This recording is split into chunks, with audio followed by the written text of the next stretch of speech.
In this video, I'm going to show you how to apply a sticker effect to the iDesign Keynote shapes. So what you're looking at on my screen is my iDesign master project boards here. I've opened up a blank slide so I can design my sticker on it right here. And on the right, I have a slight window open so I can go ahead and copy the sticker over that I want to make.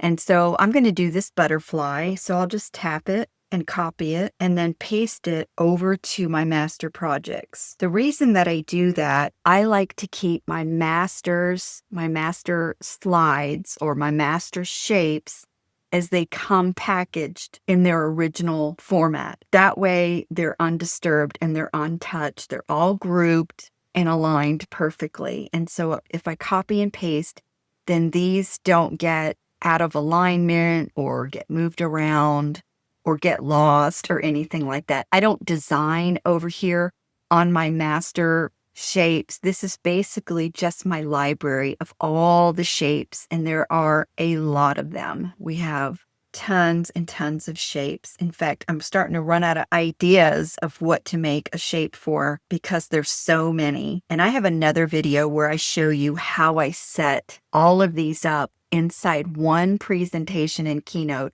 so that I can browse them easily and get all of the shapes that I need to do my designing in my master project board. Okay, so now I can go ahead and close this because I don't need it on my screen. And then this butterfly that I've pasted on my projects board is ready for me to start designing. So the first thing that I want to do is go to the paintbrush tool, and then in Arrange, I'm going to turn Constrain Proportions on.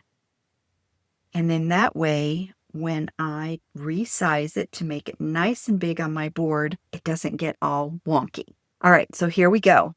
Now I am going to go ahead and I'm going to copy this, and then I'm going to paste it. And so basically, the one on the left is the one that I am going to add patterns and colors to. I'll change the color and pattern of all the different shapes. This is actually made up of 4 layers.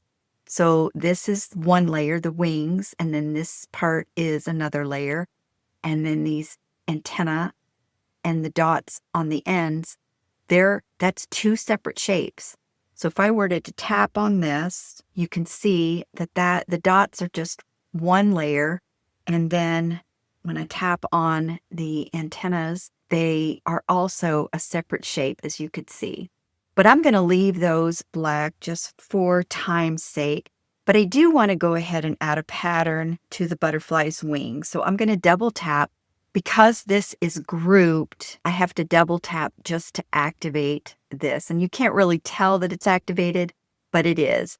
And I'm going to go ahead and mask it. If I wanted to add a color to it, I could go ahead and go here to the paintbrush tool and add color. But I'm going to add color to this one.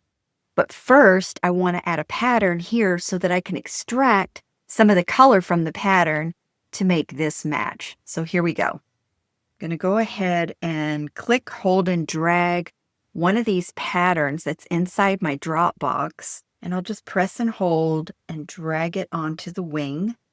And when I see the blue outline around the wing, I know I can drop my pattern in there. And it dropped it kind of over to the side, but I can just take my finger or my Apple Pencil and just kind of move it around till it is where I like it. I can also move this slider back and forth and resize. I could make it bigger or I can make it smaller. So you have those options as well. And I think I like the way it is. I'm going to go ahead and hit done.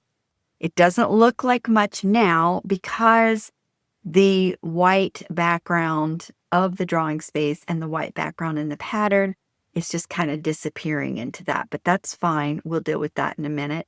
I'll go ahead and tap now on this shape, and I'm going to extract a color from the pattern for this shape. So I'll double tap, and it opens up my keyboard because it's not a mask. I haven't done anything with it yet. I'll just close my keyboard and hit the paintbrush tool. And now I want to go to the fill color, and I'm going to go to the second color board here. So I'll just swipe. And that's where I'm going to find the eyedropper tool. And now all I'll do is tap the color that I want to use. And I think I want to use this red, corally color red. And now that it's colored that same color, and then of course it opens my keyboard again, I'm going to just go ahead and leave it. This is basically done now because I'm not going to change the color here, but you can.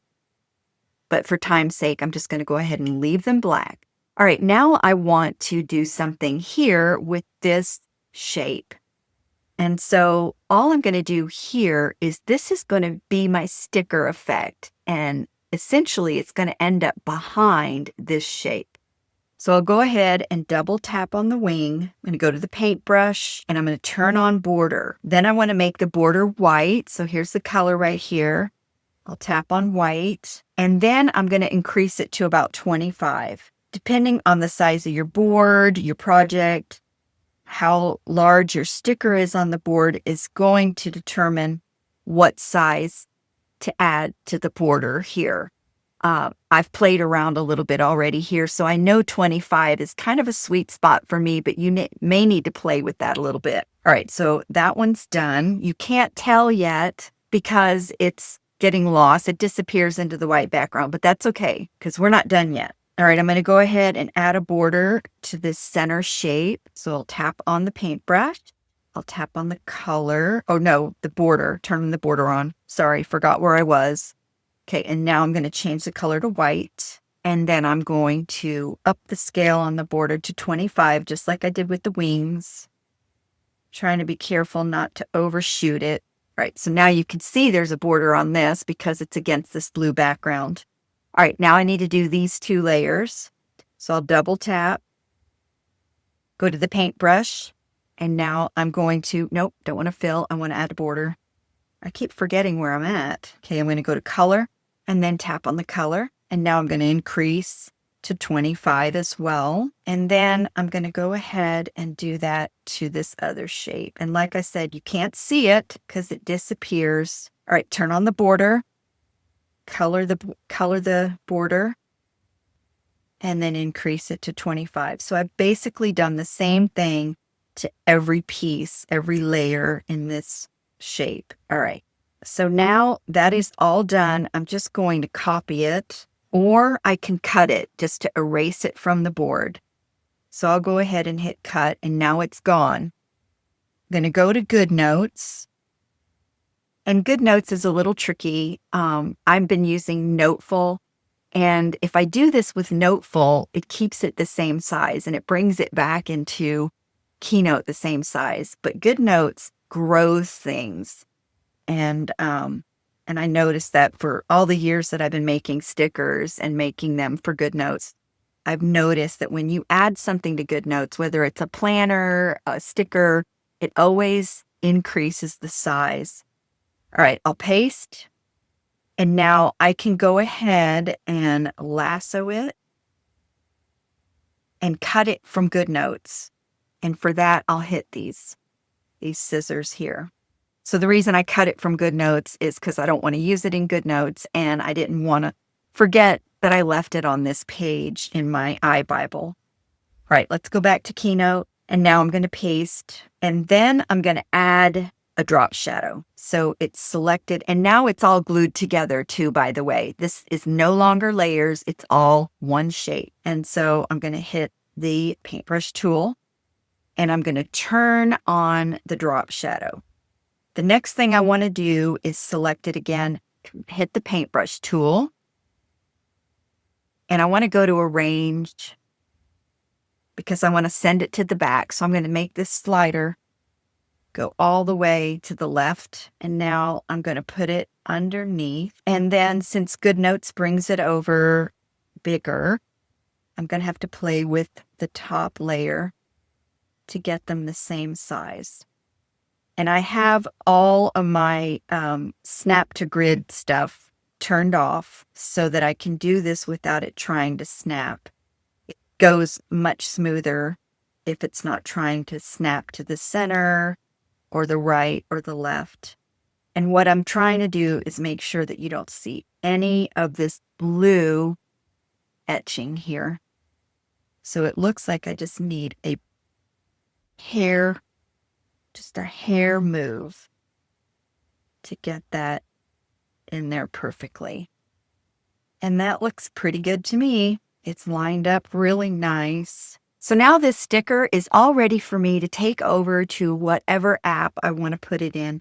If I want to take it over to GoodNotes or Noteful, I can just tap somewhere in the blank drawing area here and hit select objects. And I'm going to lasso everything. And then I'm going to tap done. And now I could either cut it if I don't want it left over here in Keynote, or I can copy it. I'm going to go ahead and copy it, and then I'll go back over to GoodNotes. And then I can paste it right here in Genesis 1. And there's my sticker. I can make it whatever size I want. Just one little thing I want to point out. Now, I used a pattern that has a white background, and you might not want to use something with a white background. That might not be ideal. With this one, it doesn't look too bad because the pattern's kind of close together. You can see the edge here, and you could see the edge here. But if the pattern were any bigger than this, it might be a little bit hard to see the edges. And I like to see that sticker effect. Of course, it's real obvious right here, but in some areas of the white, it almost just kind of flows, waterfalls right into the white background. But if this were a color or kind of a more solid pattern with a different color background, this would really pop. So just wanted to point that out. This works perfectly. It's fine this way, but it might not be the ideal. So there's my butterfly. I hope you enjoyed this video. Until next time, have an outstanding day. Bye.